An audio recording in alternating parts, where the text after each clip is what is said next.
नमस्कार जय Jagannath welcome to the Vidyasagar classes myself Vijayalakshmi Mohapatra welcome करुच्ची तुमको लॉजिक टैबलेट 1 क्लास को आमर फर्स्ट टाइम होची केमिति कम समय भितर तुम मानक पाखरे अधिक कंटेंट पहुंचेबा तो स्टार्ट करबा आज टॉपिक अनुमान इन्फरेंस होची तर्कशास्त्र रे एक अविच्छेद्य अंग अनुमान एवं जुक्ति मध्य संपर्क रही जितेबाला आम अनुमान को भाषा प्रकाश करूँ से आम जुक्ति बोली कही अनुमान कौन ना गोटे ज्ञान मध्यम अन्य एक ज्ञान आहरण करने को अनुमान बोली कहुए अनुमान को मध्य परोक्ष ज्ञान बोली कहुए तो अनुमान हो दुई प्रकार अवरोह अनुमान एवं आरोह अनुमान जहाँ अवरोह अनुमान को डिडक्टिव एंड आरोह अनुमान को इनडिडक्टिव आरोह अनुमान आरोहर अर्थ कौन ना आरोहर अर्थ हो पर्वत जो निम्नरू ऊर्ध्व को जीवा आरोह अनुमान आम कौन करवा ना छोट छोट कथा कहीकि एक सिद्धांत जाकि पहुँचा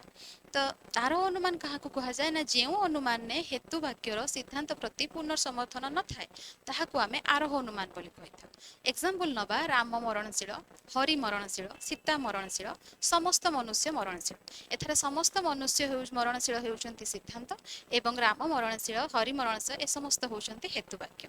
तो एटार हेतु वाक्यर सिद्धांत प्रति पुनर्समर्थन रहिलानी काहेकि ना हरि मरणशील राम मरणशील हुए तो आम देखी से मरणशील आम जानी कि समस्त मनुष्य मरणशील से आम कहीपर ना कारण काली की आम देखी ना हुए तो आगामी पीढ़ी मान जन्म होगा मनुष्य मैंने हुए तो अमर हो पारती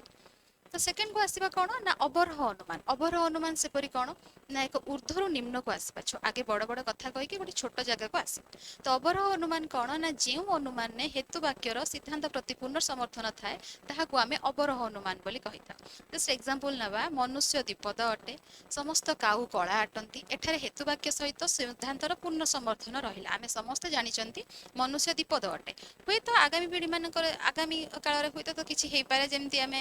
कौन एक्सीडेंटाली गोटे आम अंग हर दौरान ये कर अलग कथा कि साधारणतः जानते मनुष्य हूँ द्विपद तो ये हेतु वाक्य सहित सिद्धांतर पूर्ण समर्थन रहा तो यह कौन कहुए अवरोह अनुमान बोली कहुए देन आसवा अवरोह अनुमान को दुई भाग विभक्त करा गोटे व्यवहित आ गोटे अव्यवहित आम समस्ते जानते मनुष्य हूँ एक विचारवंत प्राणी कौन सी अଯौक्तिक भाव से कौन सी घटना को भी कौन सी जिनस को ग्रहण करने को राजी हो ताको प्रत्येक जिनस जुक्ति दरकार एवं से जुक्ति वैधता थिबा दरकार कारण जुक्ति एमती कले हेनी जुक्ति वैध अवैधता को स्वीकार कर जिते आम गोटे जुक्ति पहुँची था से आम कही था कि हाँ जुक्ति वैध है एवं जुक्ति माध्यम जो सिद्धांत आम पहुँची था आम तर्कशास्त्र बोली कही था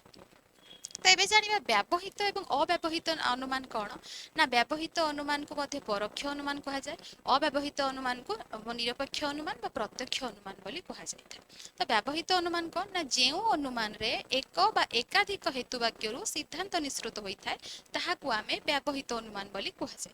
एग्जांपल नबा बाघ चतुष्पदी अटे एठारे तुम मानकर क्वेश्चन रहिबो कि हाँ बाघ चतुष्पदी अटे कारण बाघर चारोटी गोड़ अच्छी ना बाघ हुए तो आम गाँव में कौन गोटे पिलार ना कौन गोटे झीर ना तो एठारे दुईटी हेतु वाक्य आसला जहाँफल कि आम सिद्धांत पहुँची पार्लु तार डेफिनेसन कौन अच्छी ना एक बा एकाधिक हेतु वाक्य जितेबाला गोटे सिद्धांत निश्रुत होता है से आम कौन कही था ना